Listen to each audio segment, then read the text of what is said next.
Bismillahirrahmanirrahim. Assalamualaikum warahmatullahi wabarakatuh. Kamyabi Dakwah Channel, seputar informasi dunia dakwah. Dakwah maksud hidup, hidup untuk dakwah, dakwah sampai mati, mati dalam dakwah. La ilaha illallah.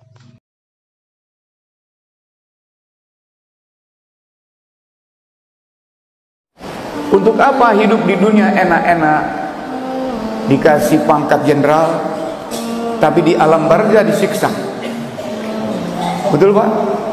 Untuk apa? Mendingan jadi rakyat biasa, bukan jenderal, tapi di alam barzah sudah terima hawa surga. Nah inilah Pak. Maka saya itu ingin selamat di alam barzah. Jadi gak bisa, maka memerlukan bantuan dari teman-teman masyarakat. Terbatas.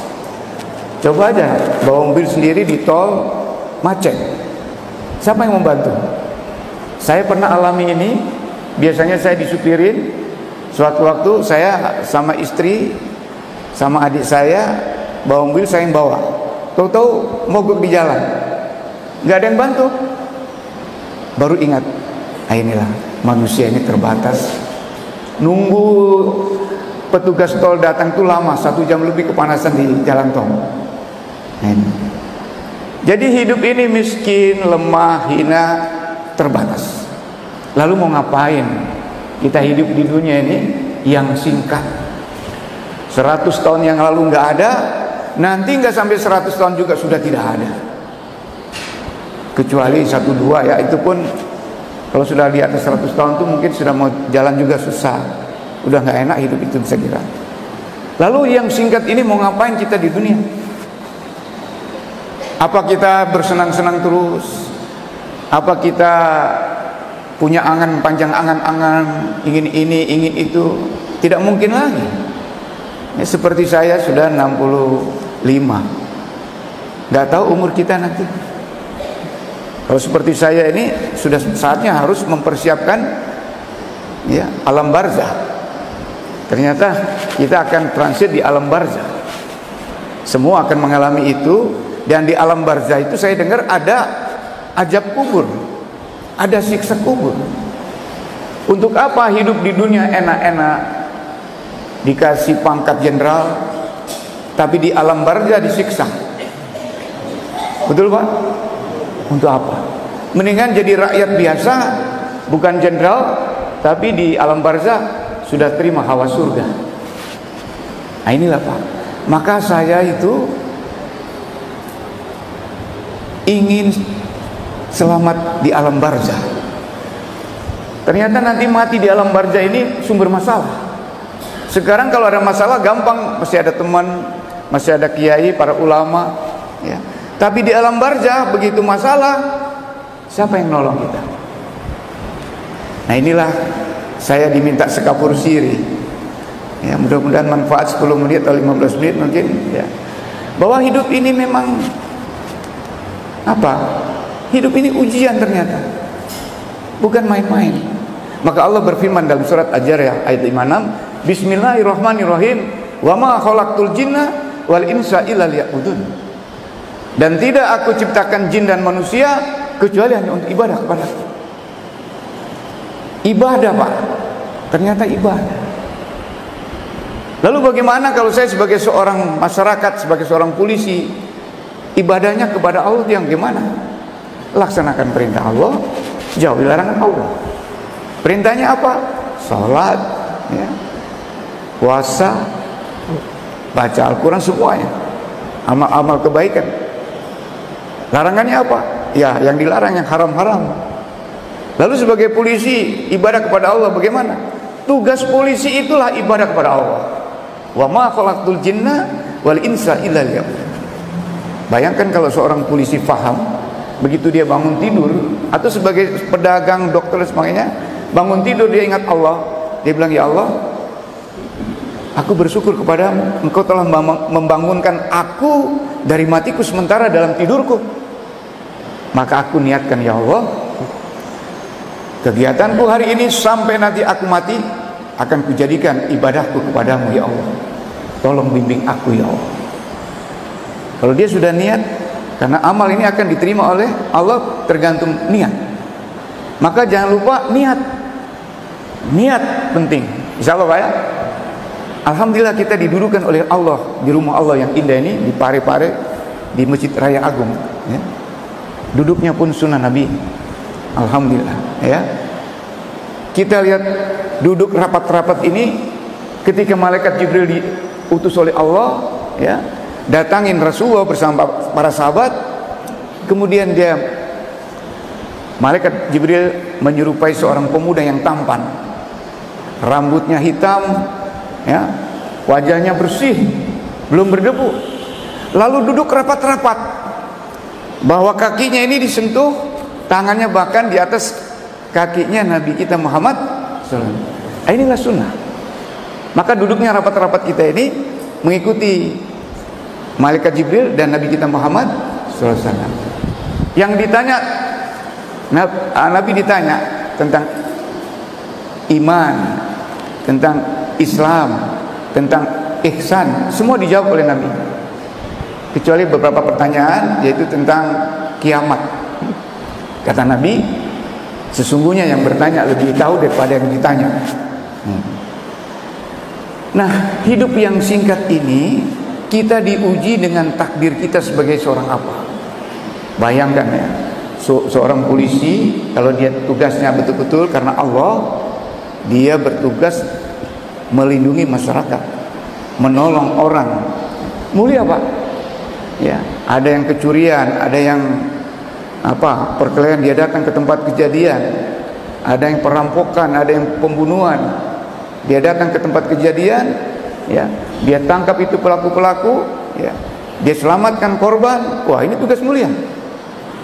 Nah ini, nah ternyata hidup yang singkat ini Allah mewarning dalam surat Al-Asr, Bismillahirrahmanirrahim, wal asri, demi masa kata Allah, innal insana lafi khusrin, sesungguhnya manusia dari waktu ke waktu dalam keadaan merugi. Rugi Bang. Allah warning, hati-hati.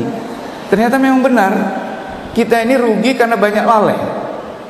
Tapi Allah lanjutkan lagi, illal ladina amanu, kecuali orang-orang yang beriman. Nah ini nggak rugi nih, orang beriman ini.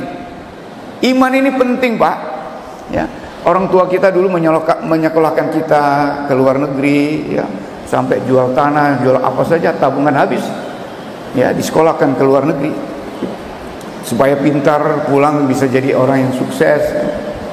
Tahu-tahu sampai di rumah sudah pintar semuanya, begitu di rumah diajak sholat nggak mau dia Pak. Lalu apa kurangnya sekolah tinggi-tinggi ke luar negeri ya, dapat titel dan sebagainya, pulang ke rumah diajak sholat ke masjid nggak mau, males. Ada yang kurang kan Pak? Ternyata kita ini lupa, ada 3 rongga yang perlu diisi. Satu, kepala nih, otak, diisi dengan ilmu. Memang itu penting juga. Yang kedua, perut, isi dengan makanan. Kita sekolahkan anak-anak itu ke luar negeri, yang diisi cuma otak sama perut. Ada satu rongga yang namanya dada, ini ada hati, nggak diisi. Sehingga wajar dia pulang ke Indonesia, diajak ke masjid, males. Ada yang kurang ternyata. Nah, hati ini perlu diisi juga. Amalan hati ini sangat penting, yaitu menyangkut masalah iman. Alhamdulillah pagi ini kita duduk seperti ini dalam rangka mengisi, memberi makanan hati kita ini. Hati ini perlu dikasih makan juga dengan makanan-makanan rohani. Alhamdulillah bapak dan ibu-ibu teruskan, setiap ada pengajian datangin. Ini satu hal yang baik. Nah, manusia itu merugi kecuali orang-orang yang beriman. Illal ladina aman wa amilus sholih, dan orang-orang yang beramal soleh. Lakukan amal-amal soleh, insya Allah kita menjadi orang yang beruntung. Wa tawasaw bil haq, dan orang-orang yang saling menasihat tentang kebenaran. Alhamdulillah saya pagi ini, saya bukan seorang ulama, Saya mantan umaro yang sudah sadar, tobat pada Allah supaya hidup bisa selamat dunia akhirat, ngikutin para ulama. Pakaian saya ini seperti ini bukan berarti saya pernah mondok pesantren, enggak Pak. Ya. Allah berfirman dalam surat Ali Imran ayat 31, Bismillahirrahmanirrahim, Kul in kuntum tuhibbunallah, ya, dan seterusnya. Apa kata Allah kepada Nabi, hai Muhammad, katakan kepada hambaku, jika ia mencintaimu, mencintai aku, artinya jika hamba Allah itu mencintai Allah, ikuti aku. Disuruh kita ngikut Nabi kita Muhammad SAW. Maka hidup ini kalau kita ikuti cara hidup Nabi kita Muhammad SAW, apa yang dilakukan Nabi kita Muhammad SAW, maka Allah katakan, aku akan mencintainya. Coba, siapa yang gak mau dicintai Allah? Dan aku akan menghapuskan dosa-dosanya, dan dia menjadi orang yang beruntung yang mendapat petunjuk dari Allah. Maka hidup ini perbanyak ngikutin cara hidup Nabi kita Muhammad SAW. Saya mengikuti Nabi. Nabi itu kalau sholat pakaian yang indah. Kata Allah, sholatlah di rumahku dengan pakaian yang indah. Pakaian yang indah itu adalah pakaian yang putih-putih. Nah, Nabi kalau silaturahmi pakaian hijau-hijau. Maka banyak juga ulama yang pakaian hijau-hijau. Ya, kalau mau perang baru hitam-hitam. Tapi kalau mau menghadap Allah, pakaian putih-putih. Nanti Bapak juga ke Mekah, ke Madinah juga putih-putih. Bahkan nanti mau di liang kubur nih putih-putih juga kan. Para alim ulama, para pahlawan kita, Pangeran Diponegoro, putih-putih bersorban.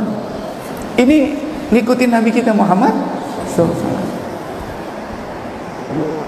Insya Allah kalau kita amalkan apa yang dilakukan Nabi berdasarkan dalil tadi surat Ali Imran ayat 31, maka semua yang dilakukan Nabi, entah itu kebiasaan, entah itu budaya, sejak ayat itu diturunkan, dia menjadi pahala bagi orang-orang yang mengikutinya.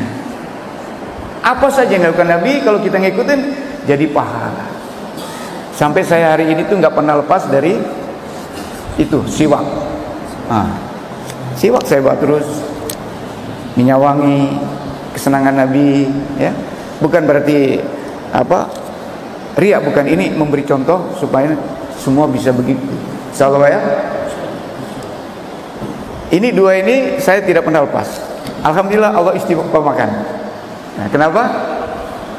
Orang yang bisa pakai ini, Allah jamin nanti akhirnya di akhir ini akan baik.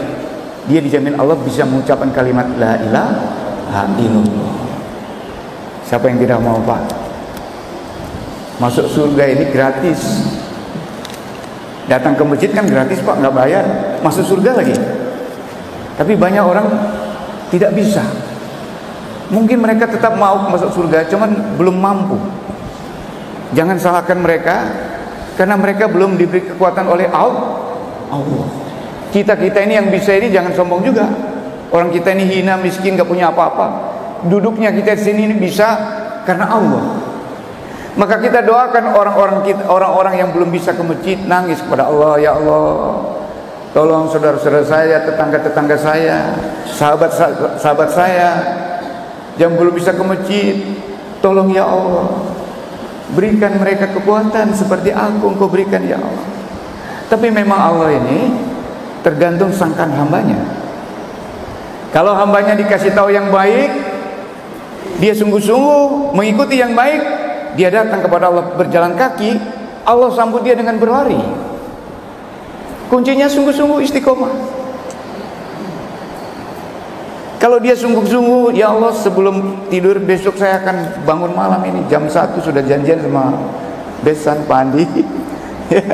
Jam 1 saya sudah harus di sini nanti dijemput. Allah bangunkan Pak. Karena Allah ingin lihat hambanya ini benar-benar sayang sama aku enggak? Cinta sama aku enggak? Padahal Allah itu sangat cinta, sangat sayang sama hambanya Pak. Bahkan Allah ciptakan matahari, bulan, ya, langit dan bumi ini untuk berhajat kepada manusia, kepada hambanya. Jadi Allah ciptakan langit dan bumi ini untuk menolong manusia, Pak. Bayangkan saking cintanya Allah kepada hambanya, ya, Allah ciptakan itu namanya, ya, langit dan bumi, ya, matahari, bulan, bintang-bintang. Ini untuk berhayat manusia. Bahkan Allah lihat sayang banyak manusia ini kelaparan, kehausan, tanah tandus, ya, satu negara, satu daerah. Allah kirim awan yang ada air itu, ya, Allah turunkan hujan di daerah yang tandus itu. Lalu Allah turunkan hujan di daerah yang tandus, Allah hidupkan itu, ya, tumbuh-tumbuhan, biji-bijian bisa dimakan. Bahkan Allah ciptakan juga hewan-hewan untuk dimakannya manusia ini. Kurang apa Allah? Masya Allah. Bahkan Allah pancarkan mata-mata air itu di tempat-tempat yang tandus untuk manusia, Pak. Kurang apa kita cintanya Allah kepada kita? Kemarin saya ke Bandung, saya lihat, kebetulan saya diundang di salah satu acara pernikahan keluarga. Di situ saya jalan ke hotel. Hotel itu ternyata dibangun di pinggir tebing, di Dago. Kalau saya lihat ini secara akal dan pikiran, ini tebing ini kalau dia hujan terus bisa hotelnya jatuh, Pak, longsor. Tapi tidak. Dan saya tanya, sudah berapa lama hotel ini? Udah puluhan tahun. Terus saya lihat rumah-rumah rakyat, masyarakat Bandung, ya, karena mereka mungkin tidak punya lahan, mereka bikin rumah di tebing-tebing gunung itu, Pak. Saya tanya, sudah berapa tahun ini kampung? Udah puluhan tahun. Berarti Allah menjaga mereka, Pak. Puluhan tahun mereka selamat. Kemudian kemarin saya naik pesawat, di langit ini banyak manusia pakai pesawat. Nggak ada kejadian kecelakaan, Pak. Secara logika di atas udara ini kalau jatuh mati semua. Tapi nyatanya nggak ada kecelakaan. Berarti Allah sayang sama hambanya. Cintanya Allah besar sekali kepada kita, Pak. Ya, kita lihat di laut.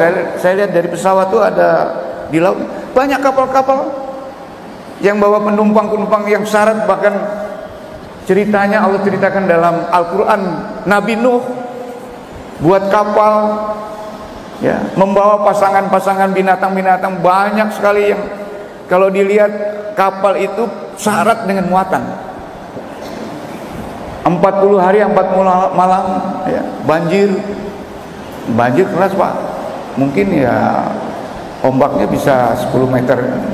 Tapi Allah selamatkan, Pak. Dan Allah katakan dalam Al-Quran itu, ya, itulah karunia Allah. Sekarang Allah cintanya begitu besar kepada hambanya. Kita sudah mencintai Allah belum? Ini masalahnya. Allah cinta sama kita. Bahkan Allah kirim nabi-nabi melihat hambanya yang merugi tadi, yang banyak kesasar, ingin bahagia dia nggak tahu cara. Allah kirim 124.000 nabi, ya. Bahkan Allah kirim 313 rasul Allah. Tidak cukup dengan nabi dan rasul, Allah kirim Al-Quran, kitab-kitab suci Allah, ya. Sebelum Al-Quran ada Jabur, Injil, Taurat. Ini cintanya Allah kepada hambanya, Pak. Masalahnya sekarang sudah cinta kita belum kepada Allah. Nah, ini cinta kita kepada Allah itu amalan hati. Kalau seseorang mencintai seseorang, dia pasti korban. Dia berkorban dengan tulus ikhlas. Apa yang diminta, yang dicintai itu pasti dia penuhin. Inilah baru cinta. Dulu bapak-bapak ketemu ibu-ibu bagaimana? Ibu-ibu ketemu bapak-bapak bagaimana cintanya kepada istri maupun suami? Pasti semua dikorbankan untuk calon suami dan calon istri. Nah, sekarang kita bilang kita cinta Allah, Allah cinta kita. Allah cinta kita jelas. Tapi kita cinta Allah ini belum jelas. Sudah belum berkorban untuk Allah? Baru disuruh sholat sudah susah, ya? Disuruh apalagi zikir, infak, sedekah, ya, lupa, lalai. Ya, aku mencintaimu ya Allah. Tapi dalam hatimu, kamu ingin masuk surga, aku bukan cinta karena aku. Jadi cinta kepada Allah tapi ingin masuk surga, beda lagi. Ternyata kamu mencintai dirimu sendiri, bukan cinta sama aku, kata Allah. Amalan cinta ini Pak penting buat kita Pak. Bagaimana kita bisa mencintai Allah? Ada caranya Pak. Yang pertama, saksikan nikmat-nikmat karunia Allah kepada kita setiap saat. Kita harus bisa menyaksikan Pak. Nah kalau kita sudah saksikan, maka baru kita bisa mencintai Allah. Maka itu hidup yang singkat ini banyak bertafakur, banyak berpikir. Orang-orang yang risau bertafakur ini, itu amalan hati Pak. Itu lebih baik dari sholat sunnah 70 tahun, ibadah sunnah 70 tahun. Sering-seringlah lakukan amalan hati ini, amalan cinta, amalan ikhlas kita kepada Allah. Mari kita mulai sadarkan diri bahwa kita ini miskin, ya, hina, nggak punya apa-apa. Kemana-mana bawa kotoran itu dalam perut, itu kan kotoran. Hina kita, ya. Nanti kadang-kadang bau juga, betul kan Pak? Nah, kita lemah. Banyak sekarang ini orang yang di rumah sakit. Kita bisa kesini ini Allah. Berarti Allah sayang sama kita Pak. Yang belum bisa kesini belum tentu juga apakah mereka disayang atau tidak. Tapi yang jelas yang disayang bapaknya, ibu-ibu. Maka kembalikanlah kesayangan cinta. Allah Al-Karim. Al-Karim ini kita perlu duit 1 juta, kita minta kepada Allah, Allah kasih 10 juta Pak. Allah katakan kamu nggak tahu keperluanmu itu sekian, bukan 1 juta. Yang tahu hanya Allah. Al-Karim. Bahkan musuhnya setan dan iblis yang diperintah oleh Allah sujud dia nggak mau, dia minta kepada Allah, Allah Al-Karim, Allah kasih Pak. Ya Allah, aku ini nggak punya rumah, ya, aku minta rumah, Allah kasih rumahnya. Rumahnya di mana? Di Jamban-Jamban itu. Maka kita jangan lama-lama.